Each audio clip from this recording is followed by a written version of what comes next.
আয় হায় 60 বছরে আমনে চাচা আমনের মালিকের কোরআন পড়তে পারলেন না? এই জীবনটা বুঝি এই বনে বনে শেষ করে দিলেন। চা দোয়ানে বইয়া বইয়া এই বন দিয়া চা দিয়া ভিজাইয়া।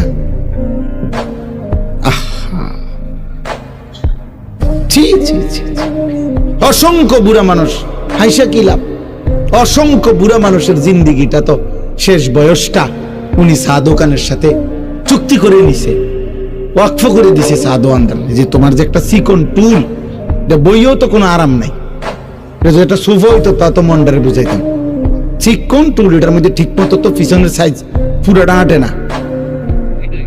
এইটার মধ্যে বিকাল 3টা বা 4টায় আইয়া বইয়ে এই যে আল্লাহর নাম লইয়া বইছে চাচা, রাত 9টা বাজে 10টা বাজে বাজ্জানের নাম। কি করেন চাচা এখানে বসে? কি করেন আপনি?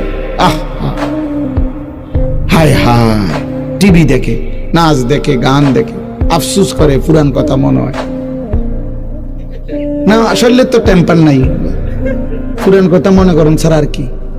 হ্যাঁ, যদি বলেন এভাবে বল, তারপরেও যদি কোনো বুড়া চাচার লজ্জা হয়, তাইলে ওই লজ্জা তো আপনার নিয়ামত। আজ দুনিয়ায় যদি ফিরে যাইতেন।